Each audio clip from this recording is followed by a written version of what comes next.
So we've had an inquiry on an SX4 via Facebook. So take that with a pinch of salt, or take that as you will. So what I've done is to give it a quick refresh. Surprised this one hasn't sold yet, to be fair. It's been around up for sale for a couple of weeks now. I'm getting a quick refresh. Put some tyre shine and all that stuff on there now. It's come out pretty nice, to be fair. So age and a mileage on the vehicle. It's a nice little example. Little 4x4. I thought it'd be quite a popular car. Maybe I don't have this kind of market around where I am in Northampton. So we'll see how we get on, see if they do actually turn up, and see what they think of the car. I'll keep you guys posted.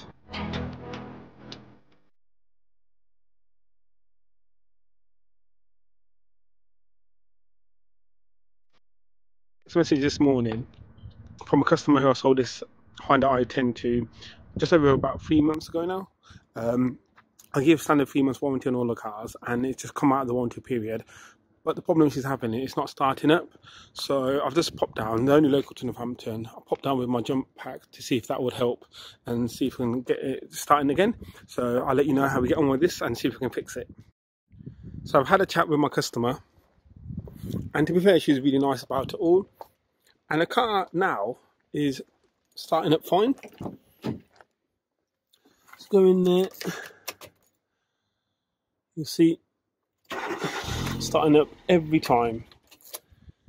She said she got stranded in London, but then it did start up again. And the only link that she can think was we've had some pretty bad weather in Northampton recently, and one day she got it wouldn't start in Northampton. Is previous day it was chucking it down. So it could be that there's water leaking in to the engine or engine base somewhere.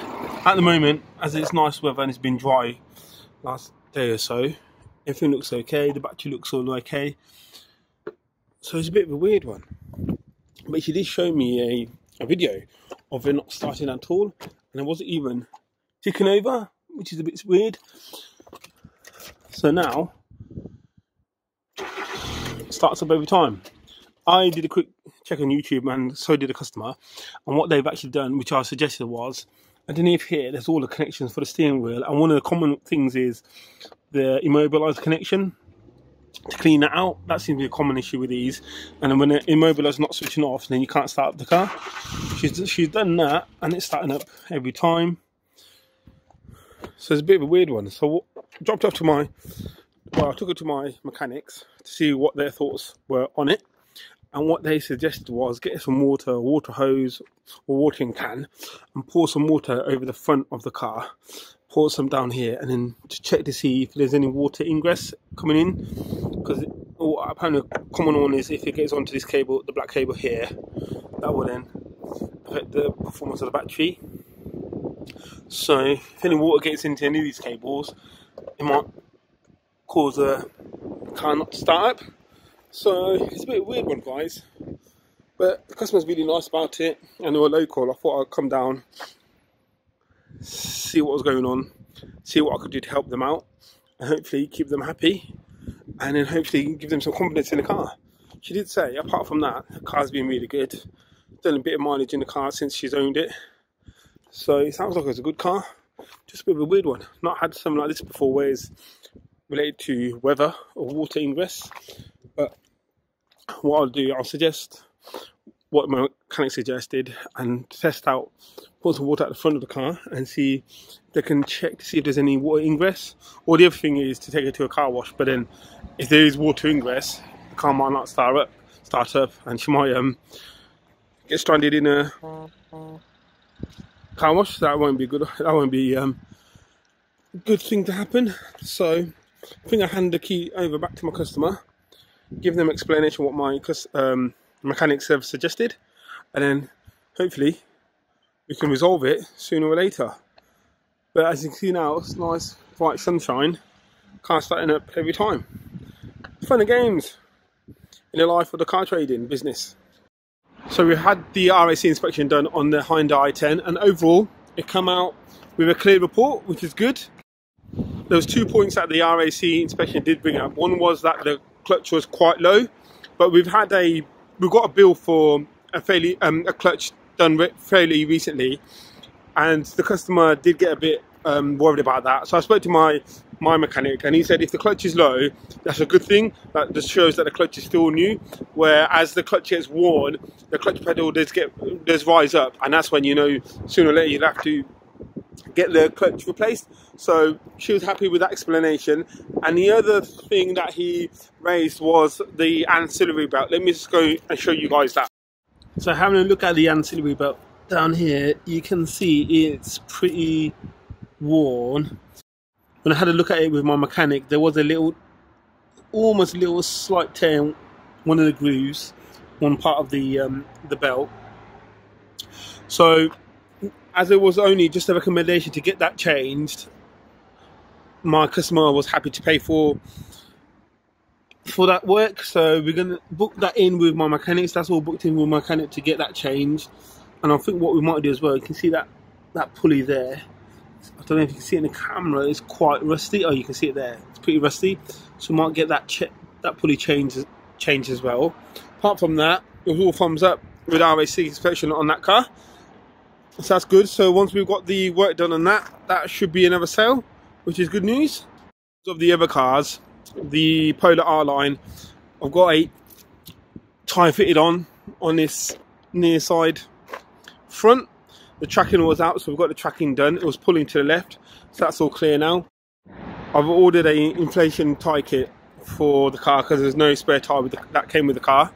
So that just needs a quick wipe over and then a walk around video and pictures on that one. In terms of the Polo 107, which you had seen in the previous video, I've ordered the front grille on the driver's side, so that's come through, so they need to fit that on. And the wing mirror glass was cracked, as you can see there. So I've ordered one of them, so stick that on. That would just need a good clean and a valet, and that'll be ready up for sale. And in terms of the 1 Series, I've got the alloy wheels refurbished. If you watched the previous videos, this alloy wheel here was an odd colour, or the standard silver colour, and the other ones were darker silver. So we've got this really dark grey. It almost looks black in the camera. Oh no, you can see it there, it's dark grey. So I think it looks pretty smart, and I think it will make it stand out compared to the other 1 Series out there that'll be up for sale. Only bit of work still needs to be done on this car is there's some lacquer peel here on the front bumper, so I need to get that done. I need to get that probably resprayed on this corner here. Some scratches around the back of the vehicle, which I'm hoping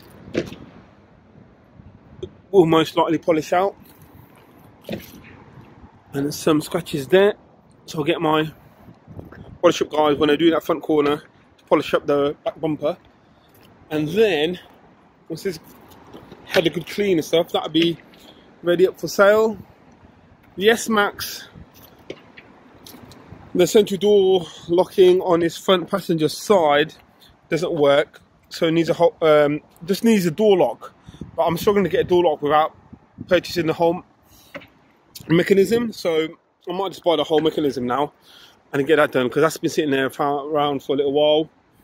And then yeah, it's just more prepping cars rather than getting the actual cars up for sale and listed.